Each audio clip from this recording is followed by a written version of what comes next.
Okay, I'm going to do a little review of the Vortex Strikefire red dot system.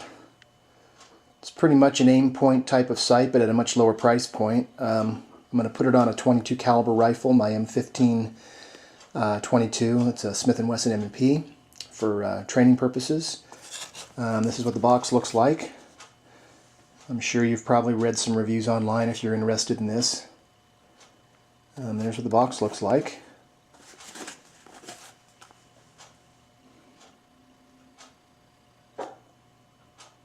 So let's see what's inside. I've already had it open, obviously. I attached the mount already. Okay, so inside you get some handy instructions. And you get the unit itself. Of course, it was all nicely wrapped up in bubble wrap and all that good stuff. The mount that comes with it looks pretty sturdy. I've already installed it. It has 6 Torx type screws on it. It has one big thumb. You can stick a quarter in there to tighten it up. Mount, very much like an aim point would have. It comes with dust covers, which snap on there pretty tight, so I think they'll probably last a long time. But you can see it there.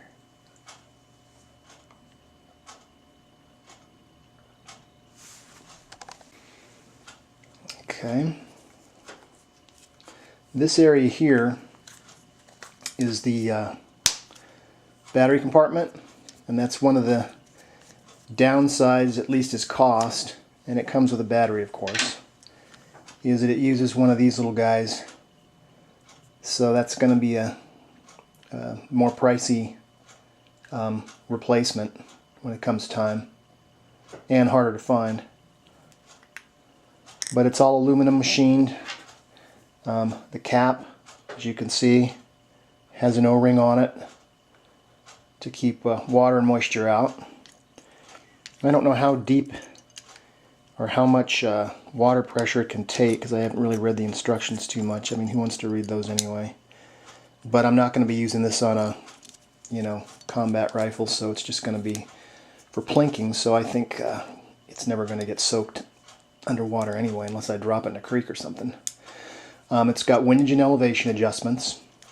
They're under these caps, which are like the battery cap. They're nicely machined. They seem to screw off nice.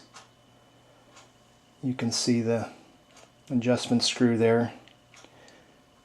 It's got the kind of typical quarter slot. If you got a quarter on you, you can adjust it. And of course it has your elevation on the top, same deal. As far as the controls go, they're rubber covered here on the side. This one raises the brightness of the dot.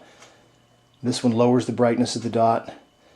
This one is for if you use night vision equipment, which of course I'll never be using, but so I don't even know if that's going to work. And the on-off button is right here.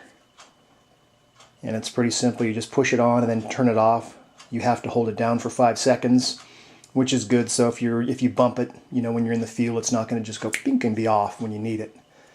So that's kind of cool, and it shuts off, I think, in like 5 hours or something like that. Okay, so there's the basic look at the Vortex Strikefire red dot system. One other thing you get in the package, let me show you, is you get a cleaning rag, instruction manual, of course, and you get this little guy here. This is a magnifying piece. I haven't tried it yet. I don't know what practical, if this will be too practical, maybe on a 22 for some fun. And what it does is it screws into the back of the unit like this. It's going to screw in there like that. Okay, and that's going to give you magnification on it, make it more like a scope. I'm not sure how many times it multiplies. I should probably look in the instructions. Okay, here it is here. It's a 2x magnifier, so that's not bad. Okay, here's what it looks like on the rifle. This is kind of a close-up view of it. So it looks pretty much like an aim point. Okay, there's another look at it on the rifle there.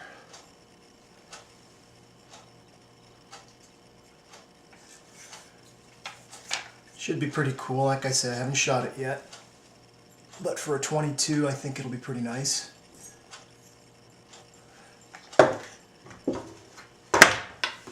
There's a shot of a real aim point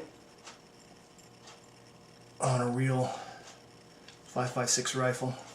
Very similar, so you can see for training purposes, the M&P 1522 is going to be a pretty good little tool for